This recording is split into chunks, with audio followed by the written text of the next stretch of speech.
professores de escolas particulares de Belo Horizonte e região fizeram em março 8 dias de paralisação das atividades. A greve foi suspensa após a categoria aprovar proposta de reajuste salarial de 8% e de manutenção dos direitos. Mas a campanha reivindicatória ainda não terminou. Uma comissão foi criada para definir, num prazo de 3 meses, temas como o ensino à distância e a equiparação dos pisos da educação infantil. Esse assunto você confere no programa de hoje. E quem está aqui conosco hoje para falar um pouco mais sobre esse assunto é Gilson Reis, presidente do Sindicato dos Professores de Minas Gerais. Olá, Gilson, tudo bem? Tudo bem, Denilson. Gilson, qual o balanço que você faz da campanha reivindicatória deste ano? Olha, nós podemos afirmar que o ano de 2010 nós fizemos uma campanha muito vigorosa. Ela iniciou com a nossa paralisação do ano passado. Em assembleia nós definimos o caráter da campanha, nenhum direito a menos, e agora era hora de avançar. Então esse foi o mote da nossa campanha. E a partir daquele momento nós iniciamos um processo de consulta à nossa categoria, onde nós elaboramos uma pauta bastante compreensível para o conjunto dos trabalhadores em educação, dos professores. E no mês de agosto fizemos um congresso, onde esse congresso aprovou a pauta e iniciamos então, a partir de plenárias e assembleias, o processo de mobilização. Penso que a campanha nossa, ela avançou na nossa organização, avançou no processo de vinculação dos professores no processo de discussão. Acredito que hoje a nossa categoria está muito mais consciente da importância do processo de organização, de mobilização e de luta, porque a partir da emenda 45, que proíbe a instalação de dissídios coletivos, a única saída nossa, dos trabalhadores, e não é diferente para os professores, é a mobilização e a organização. E nós temos tido, ao longo desses últimos 2 anos, principalmente, uma resposta muito eficaz, eficiente da nossa categoria. Então, é uma campanha que veio nesse processo, num cenário econômico muito favorável aos trabalhadores. Nós tivemos aí 89% das categorias que tiveram reajuste real acima da inflação, e não poderia ser diferente para os professores. Entretanto, a nossa consideração é que nós poderíamos ter avançado mais na questão relativa aos valores do reajuste dos salários, porque as condições das escolas são muito favoráveis.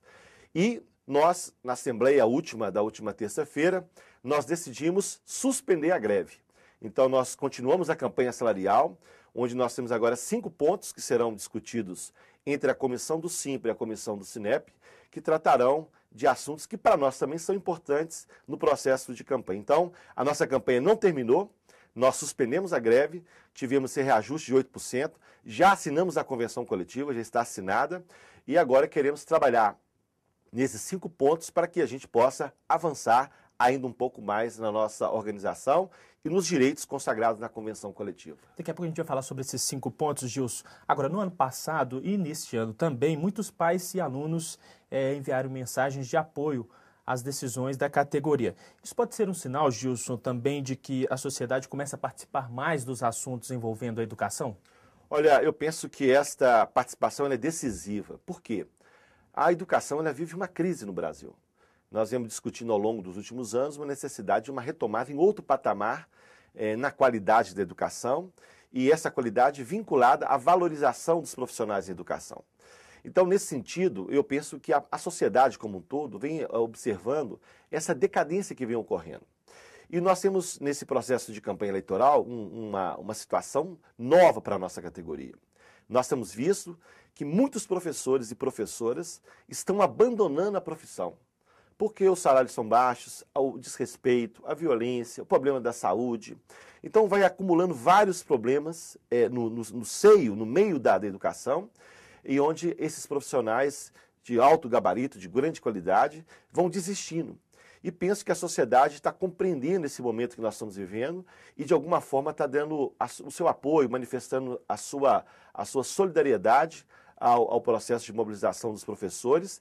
E porque também, não só os professores, mas a sociedade compreende que nós não teremos uma sociedade em outro patamar se nós não tivermos um investimento maciço na educação, seja na estrutura, seja na valorização do profissional e seja em projetos pedagógicos que a gente possa avançar na construção de uma educação de qualidade para a nossa população. Gilson, como você já falou rapidamente, a proposta aprovada prevê a criação de uma comissão intersindical para discutir num prazo de 90 dias 5 pontos que ficaram pendentes. Queria que você falasse brevemente quais são esses 5 pontos e qual a sua expectativa em relação a um acordo em torno desses itens. Olha, são 5 pontos importantes. O primeiro e na minha avaliação, mais importante, é a unificação do piso da educação infantil, do ensino infantil. Nós temos hoje um piso muito baixo. O piso foi reajustado agora para 7,73. Um professor com 60 minutos de aula recebe, na maior parte das escolas de Minas Gerais, 7,73 de salário, dá menos de R$800 por mês.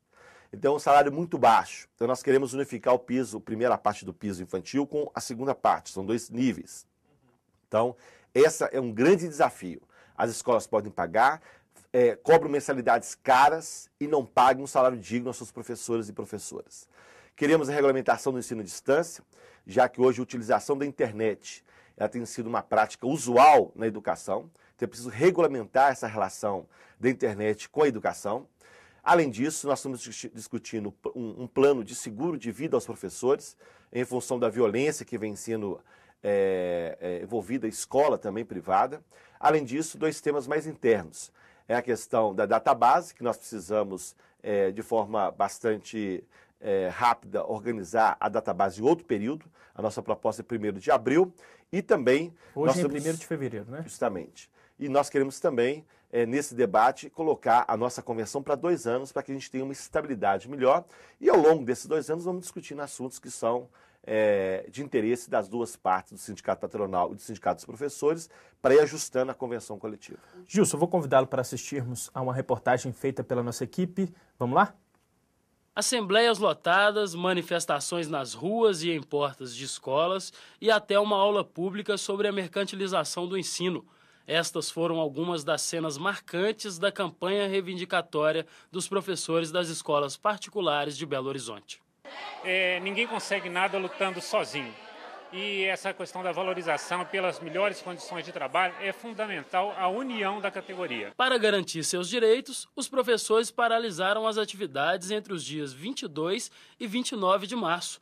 O movimento atingiu cerca de 60% das principais escolas da capital e contou com grande adesão da categoria e apoio da sociedade. Nós achamos que pela força do movimento, pela organização com que nós saímos, inclusive de forma unificada, com um posicionamento unânime da categoria, os patrões aprenderam ou devem ter aprendido que nós não vamos aceitar abrir mão de outros avanços.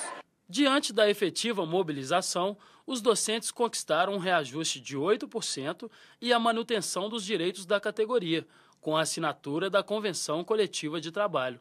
Também foi garantida a criação de uma comissão intersindical para tratar de outros temas, como a mudança da database e a equiparação dos pisos do ensino infantil.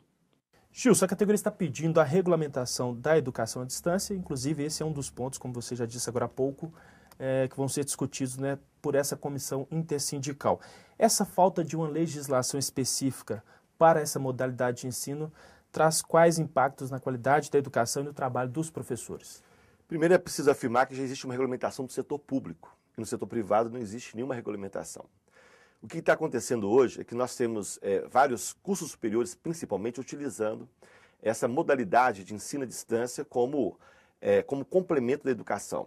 Nas chamados cursos presenciais, onde eles podem utilizar até 20% do tempo em educação à distância. E, normalmente, essa educação à distância, ela, além de precarizar as relações de trabalho, porque você transforma o professor que dava aula numa turma presencial para 40, 50, 60 alunos, agora ele vai atender 1.000, 1.500 alunos às vezes. Então, você cria uma relação professor-aluno completamente desigual. Uma segunda questão é que esta educação à distância agora também está entrando forte em cursos amplamente à distância. A grande parte, 90% dos cursos, são feitos à distância. Então, você tem um público também cada vez mais direcionado a uma educação onde que não existe a mediação do professor em sala de aula. Então, essa situação, além de precarizar as relações de trabalho, ela cria também, vamos dizer, uma dificuldade no processo de relação da construção da educação, no cotidiano, e, na minha avaliação, uma precarização da educação.